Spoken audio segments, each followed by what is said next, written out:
How's it going, everyone? It is Andre Williams, and over here we talk stocks. We focus on one thing: always protect your profits. And today we're going to be talking about BBIG, which was down 7.66% on the Friday. I'm getting a lot of questions, so I want to make sure I put this video out for you guys for the coming week. I won't waste any more time. Let's jump into the agenda. If you're new to this channel, I just want to let you know we have timestamps down below inside the description. But if you're a shareholder, you're thinking about taking a position, I highly suggest you watch this full entire video. So the first thing we're going to go over is the technical analysis. We're going to be taking a look at the overall price action. We want to know support. We want to know resistance. We want to know what it looks like in the bearish case scenario and as well as in the bullish case scenario. And then we're going to be going on Fintel, taking a look at the recent institutional ownership and short interest information. The reason why this is important because it does have an impact on the way the stock performs. And then we're going to be taking a look at the order flow distribution. We want to know the buying and the selling behavior on the retail side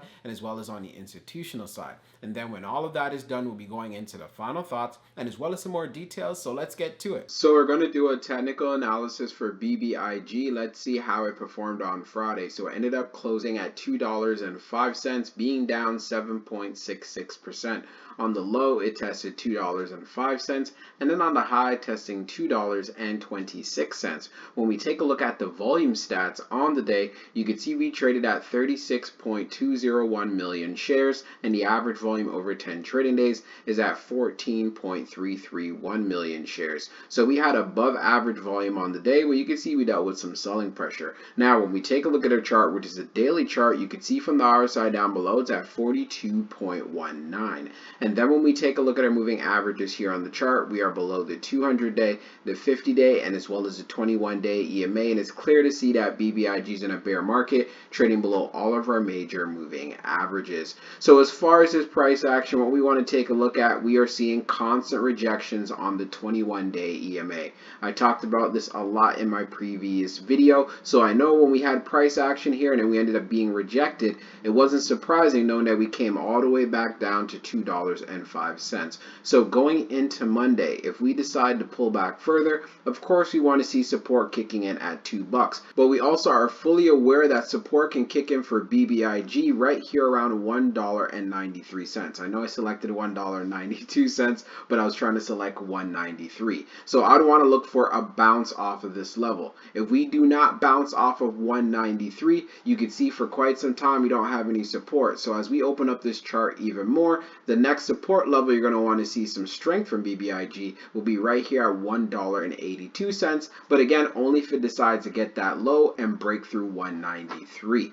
Now, if you want to see a turnaround, you want to see some strength, of course, we have to come back to retest the 21-day EMA. Currently, it's at $2.21. And if we can get a break above this level, instead of having these rejections we've had in the past, that's where I want to see a move to the 50-day moving average, which is at $2.44, and then seeing where we can go from there. Keep in mind, we do have a gap that needs to be filled right here around $2.77 as well. Now let's move on to the short interest information. So we're going to take a look at the recent institutional ownership and short interest information for BBIG. So scrolling down on the page, green rows indicate new positions, while red rows indicate closed positions. So as we can see here, we don't see any recent filings in regards to new positions or closed positions, but we do have some changes. So let's go as far back as June the 22nd. So we have Nationwide Mutual Funds. You can see they actually have a value change of negative 75%, so they reduce their position. We also see Fidelity as well. They reduce their position by 58.90%, but we do have Schwab Total Stock Market Index Fund that increased their position by 10.57%. Now, when we take a look at the short interest, the off-exchange short volume ratio is at 67.27%, and then the off-exchange short volume, it is just over 6.35 million shares. Scrolling down on the page, the short shares availability is at 3,000, updated 5 minutes ago. And then for the short borrow fee rate, it is at 88.24%. So a significant decrease from what we've seen in the past, being at 200% range, the 100% range, and so on. And then when we take a look at the history of the short volume, we can see for the close of the 23rd, it was at 54.01.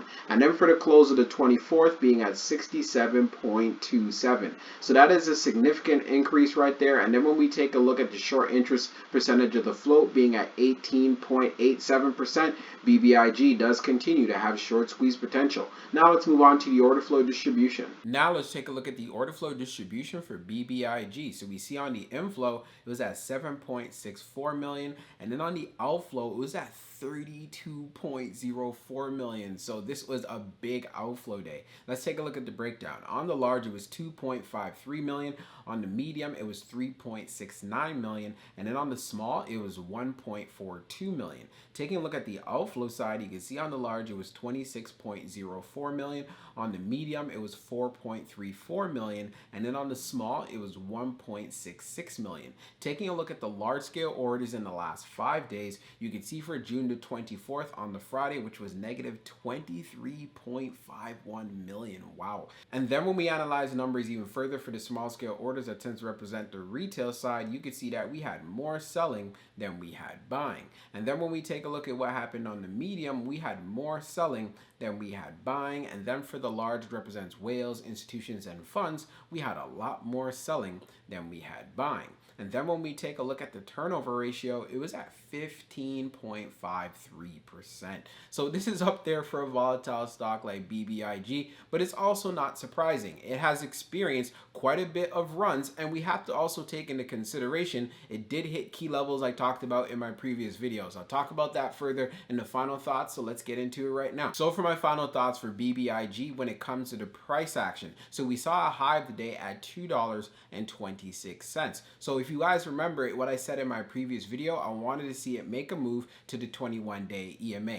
Not only did it do that once, but it also did it twice, and then of course it got rejected. And this has happened numerous times in the past as well, and that's why I wasn't shocked that it pulled all the way back, testing $2.05. But what we want to keep an eye on though, will $2 hold going into Monday? If it decides to break through that level, we know there's strong support right at $1.93. But then I'm going to get that question, what's going to happen if we end up breaking through support at $1.93? That's where we could see BBIG possibly getting down to $1.82. In my personal opinion, I am not seeing this, but at least you know if it does occur, you would not be shocked whatsoever. If you want to see a turnaround in the play, then of course it needs to go back to that 21-day EMA. Currently it's at $2.21, and upon getting to that level, we need that breakout. We don't need another rejection. And when we get that breakout, where do I want to see the move go to? To around $2.44. And we have a gap that needs to be filled around $2.77. I'm not saying that this is going to happen for the coming week. I just want to give you some levels, because if we see some strength in the play, at least you know when it hits those particular price ranges, what is going on and what's up with the overall trend. Again, add this to your homework. Do your due diligence before you jump into this play. Also, when we went on Fintel, taking a look at the recent institutional ownership, we do see some changes, but not a lot. And then when we took a look at the short interest information, it does continue to have short squeeze potential. But unfortunately, from what I am seeing, the short borrow fee has come down quite a bit. If you guys remember, it was in the 200% range, in the 100% range. Now it's at around the 80% range. So that is a drastic difference, but it also does show us that shorts are covering their positions. So what do we want to see? If we have some more buying volume coming into the play, that's where it could start moving up. But we can't forget, we are in some volatile markets. We're in a bear market. We did have a strong bounce on the Friday, but we also have to understand that there's many traders that go in and out of this play as well. But one thing that we can't forget, when the buying volume starts coming in, BBIG can move very quickly, and that's why I give you guys those levels to the upside. But if it wants to pull back, or maybe you're thinking about a potential entry, of course this is not financial advice. I'm just saying,